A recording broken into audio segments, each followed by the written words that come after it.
Hey, you guys, I hope y'all have been doing well. Check these clips out and let me know what y'all think. Conservative Christian leaders are calling on Prime Minister Benjamin Netanyahu to stop a bill proposed by members of his coalition to make it criminal to tell people about Jesus in Israel. Our Jerusalem correspondent Daniel Cohen is live near Tel Aviv with more. Good morning, Daniel. Good morning, Allison. Good morning, everyone. A big story just before, days before Palm Sunday, Good Friday, and Easter. Sacred time for Christians. Two ultra-Orthodox members of Prime Minister Netanyahu's coalition have introduced a bill that would punish believers for sharing the gospel of Jesus with prison time. United Torah Judaism Knesset members Moshe Gafni and Yaakov Asher introduced legislation last week making it illegal to share in conversation or produce content online, in print, or by mail. Their explanation of the bill emphasizes a warning to stop Christians in particular.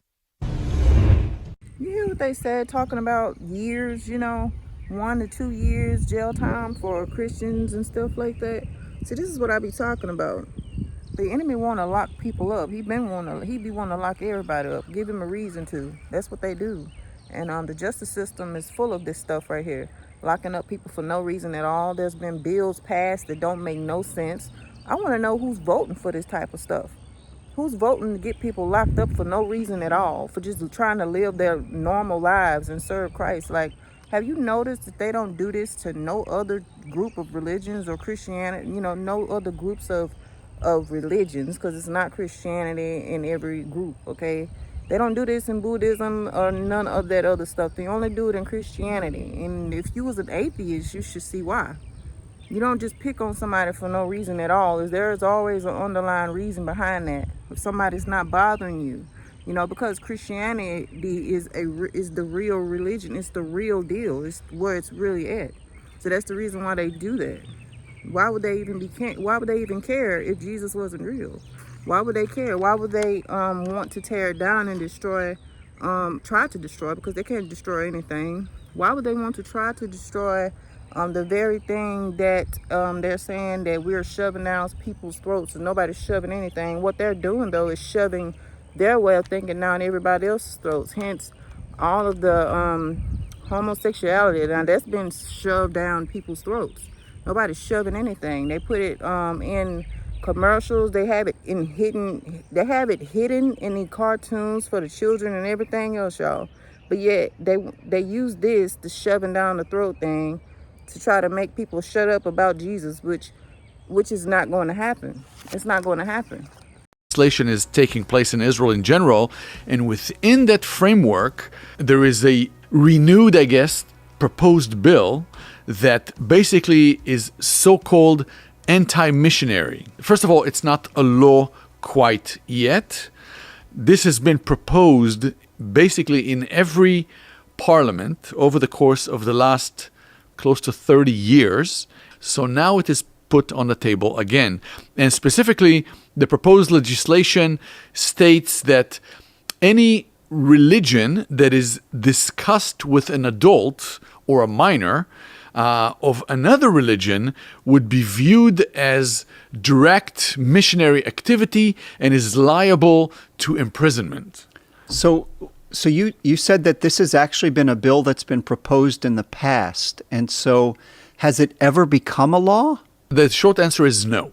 The enemy loves to cut up around holiday seasons and things. He loves to cut up around that time, and especially during this time, since a lot of people are serving Christ because of the Passover and Easter Sunday and things like that, where people actually celebrate Christ more, And the devil is mad about that. He hates it. I can see him throwing the temper tantrum in the spirit realm. He's very upset. He's like, no, they need to serve me. Not about it. No.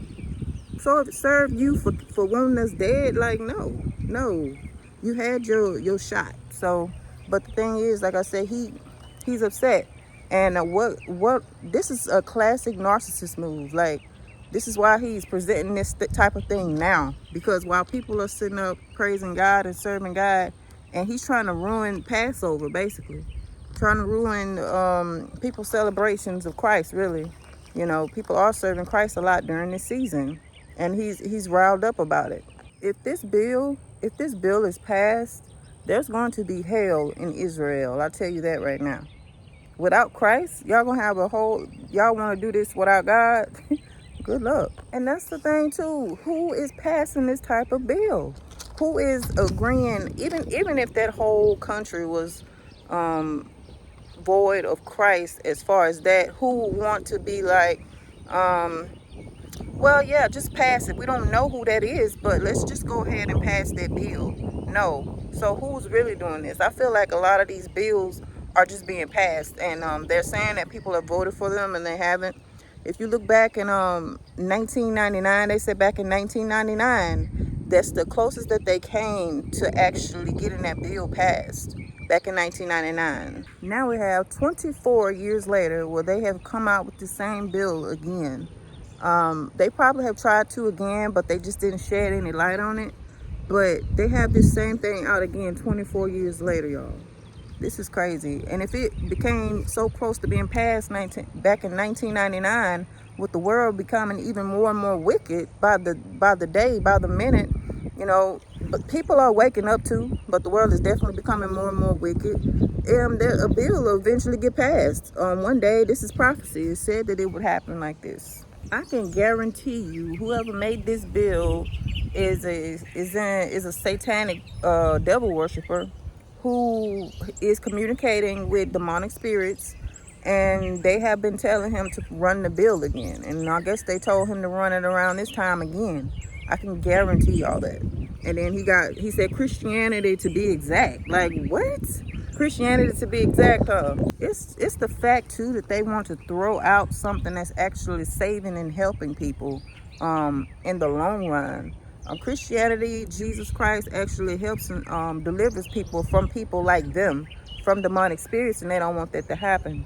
Like I said before, this is the devil's world. God let us know that this is the devil's world. We're here, and guess what? Even though it's prophecy, we can still pray against this type of stuff. We can still pray against it. We can still fight about it. We can fight back on it.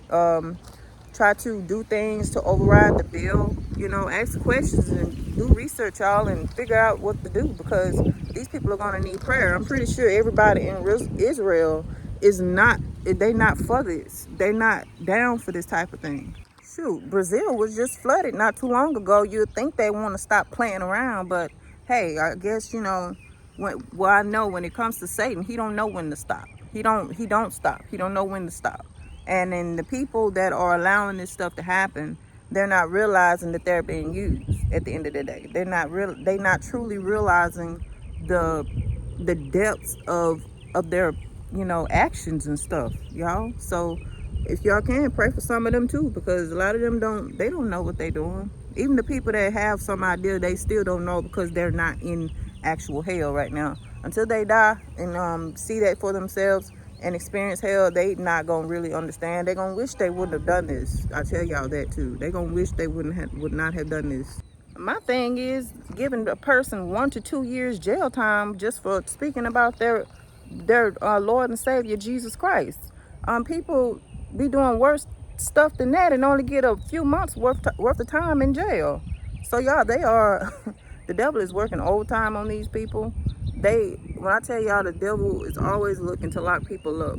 For those of you who don't know, there are jail cells in hell. There are cells down there. It's just torment. It's just like you're in prison in hell. And that's how you can become a prisoner in your own mind too, because that's what the devil does. He loves to imprison people and lock people up.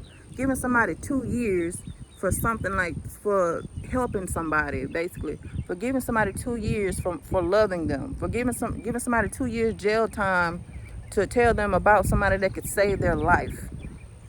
Y'all better buckle up.